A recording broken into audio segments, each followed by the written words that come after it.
Hi friends, ಎಲ್ಲರೂ ಹೇಗಿದ್ದೀರಾ? ಎಲ್ಲರಿಗೂ ವೈಕುಂಠ ಏಕಾದಶಿ ಹಬ್ಬದ ಶುಭಾಶಯಗಳು. ಇವತ್ತು ದೇವಸ್ಥಾನಕ್ಕೆ ಬೇಗ ಹೋಗೋಣ ಅಂತ ಫಸ್ಟು ದೇವ್ರಿಗೆ ದೀಪ ಹಚ್ಚಿಬಿಟ್ಟು ಬೇಗ ರೆಡಿಯಾಗಿ ದೇವಸ್ಥಾನಕ್ಕೆ ಹೋದ್ವಿ. ಯಾಕೆ ಬೇಗ ರೆಡಿಯಾಗಿ ಹೋದ್ವಿ ಅಂದರೆ ಆಮೇಲೆ ತುಂಬ ರಶ್ ಇರುತ್ತೆ, ದೇವಸ್ಥಾನದಲ್ಲಿ ತುಂಬ ಕ್ಯೂ ಇರುತ್ತೆ. ನಮಗೆ ಯಾವಾಗಲೂ ಅಷ್ಟೇ 1 ಕಿಲೋಮೀಟ್ರ್ ಕ್ಯೂ ಸಿಗೋದು.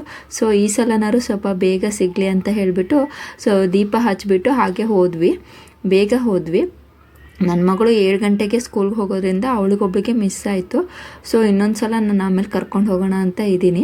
ಅಕಸ್ಮಾತ್ ಸಿಕ್ಕಿಲ್ಲ ಅಂದ್ರೇನು ಯಾರಾದರೂ ಗೊತ್ತಿದ್ದವರಿದ್ದರೆ ಅವ್ರ ಜೊತೆ ಅಲ್ಲೇ ಸ್ವಲ್ಪ ಮುಂದೆ ಕಳಿಸ್ಬಿಡೋಣ ಅಂತ ಹೇಳಿಬಿಟ್ಟು, ನನ್ನ ಚಿಕ್ಕ ಮಗಳನ್ನ ಹಿಡ್ಕೊಂಡು ನಿಂತ್ಕೊಳ್ಳೋದು ಕಷ್ಟ ಆಗುತ್ತೆ ಅಂತ ಸ್ವಲ್ಪ ಬೇಗ ಹೋದ್ವಿ, ಕ್ಯೂ ಅಲ್ಲೇ ನಿಲ್ಲಕ್ಕಾಗಲ್ಲ ಅಂತ ಅಂದ್ಕೊಂಡು. ಸೊ ಅದು ನಮಗೆ ಒಂದು ಪ್ಲಸ್ ಪಾಯಿಂಟ್ ಆಯಿತು. ನೋಡಿ, ನಾವು ಹೋದಾಗ ಅಷ್ಟೊಂದು ರಶ್ ಇರಲಿಲ್ಲ. ಸೊ ನಾವಿಲ್ಲೇ ಹತ್ತಿರದಲ್ಲಿದ್ದೀವಿ. ಈ ಕಡೆ ಎಲ್ಲ ಫುಲ್ಲು ಎಲ್ಲೂ ಕ್ಯೂ ಇರಲಿಲ್ಲ. ನಾವು ದೇವಸ್ಥಾನಕ್ಕೆ ಹೋಗಿ ಹೊರಗೆ ಬರೋದ್ರೊಳಗೆ ಫುಲ್ ಉದ್ದ ಕ್ಯೂ ಆಗಿತ್ತು. ಸೊ ನಾವು ಹೋಗಬೇಕಿದ್ರೆ ಸ್ವಲ್ಪ ಬೇಗ ಹೋಗಿರೋದ್ರಿಂದ ಅಷ್ಟೊಂದು ಕ್ಯೂ ಇರಲಿಲ್ಲ. ನಮಗೆ ಒಂಥರ ಪೂಜೆಗೆ ಸ್ವಲ್ಪ ಫ್ರೀ ಅನ್ನಿಸ್ತು. ಚೆನ್ನಾಗಾಯಿತು ಪೂಜೆ ಅಂತೂ. ಸ್ಕೂಲ್ ಮಕ್ಕಳು ತುಂಬ ಬಂದುಬಿಟ್ಟು ಎಲ್ಲರೂ ಅಷ್ಟೇ ನೋಡ್ಕೊಂಡು ಹೋದರು. ನಾವು ಸ್ವಲ್ಪ ದೂರಕ್ಕೆ ನೋಡಿ ಹಿಂದೆ ಎಲ್ಲ ಸುಮಾರು ಕ್ಯೂ ಆಗೋಯ್ತು ನಾವು ನಿಂತ್ಕೊಂಡಾಗೇ. ಆಮೇಲೆ ದಶು ಹಾಯ್ ಮಾಡ್ತಿದ್ದಾಳೆ. ಕೊನೆಗೆ ನಾವು ಒಳಗೆ ಎಂಟ್ರಿ ಆದ್ವಿ. ಇಲ್ಲಿ ಮೇಲೆ ವೆಂಕಟೇಶ್ವರ ಸ್ವಾಮಿ ಕೂರಿಸಿದ್ದಾರೆ ನೋಡಿ, ಚೆನ್ನಾಗಿತ್ತು. ಒಳಗೆ ನಾನು ತೆಗಿಯೋಕ್ಕೆ ಹೋಗಿಲ್ಲ ಫೋಟೋನ, ರಶ್ ಇರುತ್ತೆ ಅಂತ. ಕೊನೆಗೆ ಅಲ್ಲಿ ಮುಗಿಸ್ಬಿಟ್ಟು ಅದೇ ದೇವಸ್ಥಾನದಲ್ಲಿ ಅಮ್ಮನವ್ರನ್ನೆಲ್ಲ ಕೂರಿಸಿದ್ರು. ಸೊ ಅಲ್ಲೆಲ್ಲ ಪೂಜೆ ಮಾಡಿದ್ವಿ. ಅಮ್ಮನವ್ರದ್ದು ನಮಗೆ ಇಷ್ಟ, ಅಂದರೆ ಯಾವಾಗಲೂ ಅಷ್ಟೇ ಅಮ್ಮನವ್ರನ್ನ ಅದು ಒಂಥರ ಶಿಲೆ ನೋಡೋಕ್ಕೆ ಚೆನ್ನಾಗಿರುತ್ತೆ. ಅದನ್ನೆಲ್ಲ ಸ್ವಲ್ಪ ಹೊತ್ತವರೆಗೂ ನಾನು ಅಲ್ಲೇ ಕೂತ್ಕೊಂಡಿದ್ದೆ. ದೇವಸ್ಥಾನದಲ್ಲಿ ಕೂತ್ಕೊಂಡ್ರೆ ಅದೇನೋ ಮನಸ್ಸಿಗೆ ನೆಮ್ಮದಿ. ಸೊ ದೇವಸ್ಥಾನದಲ್ಲಿ ಪ್ರಸಾದ ಎಲ್ಲ ಕೊಟ್ಟಿದ್ರು, ಅಲ್ಲೇ ತಿಂದ್ಬಿಟ್ಟು ಹೊರಟ್ವಿ. ನಮಗೆ ಏನಂದರೆ ದೇವಸ್ಥಾನದಲ್ಲಿ ಹೇಳಿದ್ನಲ್ಲ, ದೇವಸ್ಥಾನದ ಪ್ರಸಾದ ಮಾತ್ರ ಮಿಸ್ ಮಾಡ್ಕೊಳ್ಳೋಕೆ ಇಷ್ಟ ಆಗಲ್ಲ ಯಾವಾಗಲೂ ಅಷ್ಟೇ. ಅದೇನೋ ಒಂದು ಸ್ವಲ್ಪ ಪ್ರಸಾದ ಅದಿಷ್ಟು ತಿಂದ್ರೇ ಏನೋ ಒಂದು ಖುಷಿ. ಸೊ ಅದು ಸಿಕ್ಕಿದ್ದಕ್ಕೆ ತುಂಬ ಖುಷಿ ಆಯಿತು. ಒಂದು ಹೇಳಬೇಕಂದ್ರೆ ದೇವ್ರನ್ನ ಹೀಗೆ ಪೂಜೆ ಮಾಡಬೇಕು ಹಾಗೆ ಪೂಜೆ ಮಾಡಬೇಕು ಅನ್ನೋದು ನಾನು ಯಾವಾಗಲೂ ಫಾಲೋ ಮಾಡಿಲ್ಲ. ನಾನು ಚಿಕ್ಕವಳಿಂದ ಹೇಗೆ ಪೂಜೆ ಮಾಡಿದ್ದೀನಿ ಹಾಗೇ ಮಾಡೋದು. ನನಗೇನಾದ್ರು ಇನ್ನೂ ಎಕ್ಸ್ಟ್ರಾ ಮಾಡಬೇಕು ಅನ್ನಿಸ್ದಾಗ ನಾನು ಮಾಡ್ತೀನಿ. ನನಗೆ ಹೇಗೆ ಅನಿಸುತ್ತೆ ಹಾಗೆ ಮಾಡ್ತೀನಿ. ನನಗೆ ನನ್ನ ಮನಸ್ಸಿಗೆ ನೆಮ್ಮದಿ ಸಿಗಬೇಕು, ಆವಾಗ ಆ ಥರನೇ ನಾನು ಮಾಡೋದು. ನನಗೆ ಫುಲ್ ಸ್ಯಾಟಿಸ್ಫೈ ಅನ್ನಬೇಕು. ಆವಾಗ ನಾನು ಮಾಡ್ತಿರೋದು ನನಗೆ ಸರಿ ಅನಿಸಿದರೆ ಆಯಿತು ಅಷ್ಟೇ. ಅಂದರೆ ನಾನು ಯಾವಾಗಲೂ ಅಷ್ಟೇ ಇದನ್ನೇ ಫಾಲೋ ಮಾಡ್ತೀನಿ ಅನ್ನೋದೇನಿಲ್ಲ.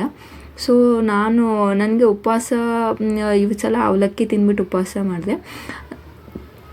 ದಶು ಇಲ್ಲೇ ಸ್ವಲ್ಪ ಆಟ ಆಡಿದ್ಲು. ಇಲ್ಲೇ ದೇವಸ್ಥಾನದ ಪ್ರಸಾದನೂ ಅಲ್ಲೇ ತಯಾರಿ ಮಾಡ್ತಾಯಿದ್ರು. ಸ್ವಲ್ಪ ಹೊತ್ತವರೆಗೂ ಇದ್ಬಿಟ್ಟು ಕೊನೆಗೆ ಮನೆಗೆ ಬಂದುಬಿಟ್ಟು ಪೂಜೆ ಮಾಡಿದೆ. ನಾನು ಫಸ್ಟು ಕಳಸ ಕೂರಿಸ್ದೆ. ಕಳಸಕ್ಕೆ ನಾನು ಕಳಸದಲ್ಲಿ ಈ ಸಲ ಏನು ಮಾಡಬೇಕು ಅಂದರೆ ಕಾಯಿನ ನಾನು ಈ ಸಲ ಸ್ವಲ್ಪ ಮೊಳಕೆ ಹಾಕಬೇಕು ಅಂತ ಮಾಡಿದ್ದೀನಿ. ಅಂದರೆ ಅಲ್ಲಿ ಸ್ವಲ್ಪ ತುಂಬ ದಿನ ಇಟ್ಟರೆ ಅದರಲ್ಲಿ ಮೊಳಕೆ ಬರುತ್ತೆ. ಯೂಶ್ವಲಿ ನನಗೆ ಒಂದು 3-4 ಟೈಮ್ಸ್ ಬಂತು. ಬಟ್ ಆದರೆ ಒಂದು ಸಲ ಬಂದಾಗ ನಾನು ಅದನ್ನ ಗಿಡ ಹಾಕಿದ ಮೇಲೆ ಹಾಗೆ ಕೊರೋನಾ ಅಂತ ಹೇಳ್ಬಿಟ್ಟು ಊರಿಗೆ ಹೋಗ್ಬಿಟ್ವಿ ಅಲ್ಲ. ಸೊ ಅದಕ್ಕೆ ಆಮೇಲೆ ಆ ಪಾಟ್ಗಳೇ ಎಲ್ಲಿ ಹೋಯ್ತು ಅಂತ ಗೊತ್ತಾಗಿಲ್ಲ. ಆಮೇಲೆ 1-2 ಸಲ ಮೊಳಕೆ ಬಂತು, ಬಟ್ ಅದನ್ನ ನನಗೆ ಗಿಡ ಮಾಡಲಿಕ್ಕೆ ಆಗಲಿಲ್ಲ.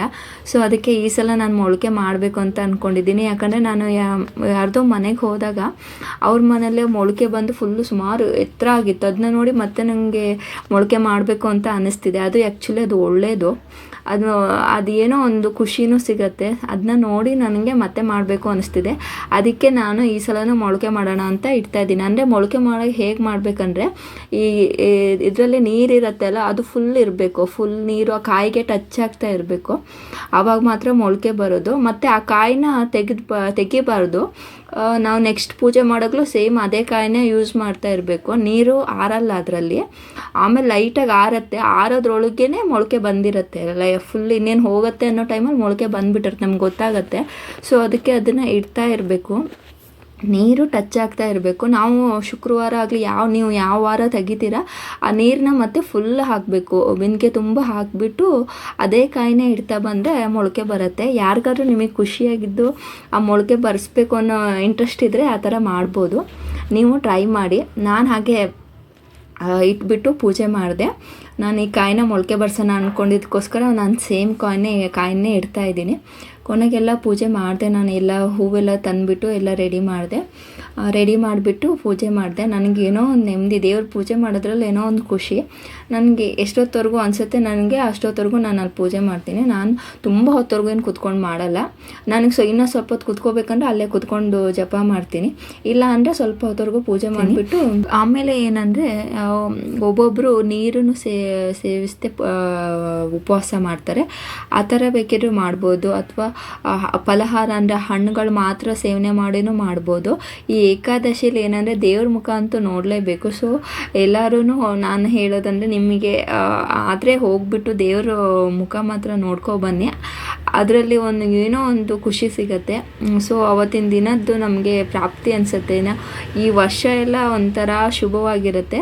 ಸೊ ಯಾರ್ಯಾರು ದೇವಸ್ಥಾನಕ್ಕೆ ಹೋಗಿಲ್ಲ ಹೋಗಿ ಬನ್ನಿ, ದೇವ್ರನ್ನ ಮುಖ ನೋಡಿ. ಅಕಸ್ಮಾತ್ ನಿಮ್ಗೆ ಆಗಿಲ್ಲ, ತುಂಬ ಕೆಲಸ ಇತ್ತು ನಿಮಗೆ ಅಂದರೆ ಯಾವುದೋ ಒಂದು ಫೋಟೋದಲ್ಲಾದರೂ ಅಟ್ಲೀಸ್ಟ್ ನೋಡಿ, ಅಥವಾ ಯಾವುದೋ ಒಂದು ವಿಡಿಯೋದಲ್ಲೋ ಅಥವಾ ಟಿ ವಿಲೋ ಎಲ್ಲಾದರೂ ಪರವಾಗಿಲ್ಲ ನೋಡಿ.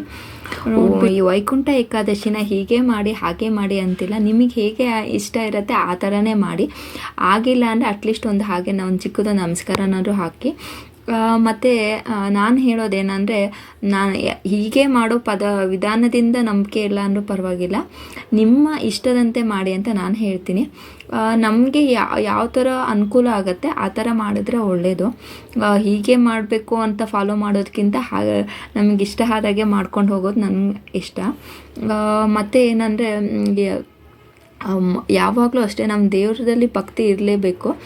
ಭಕ್ತಿ ಇಲ್ಲ ಅಂದರೂ ಪರವಾಗಿಲ್ಲ, ಒಂದು ನಂಬಿಕೆ ಅಂತೂ ಇರಬೇಕು.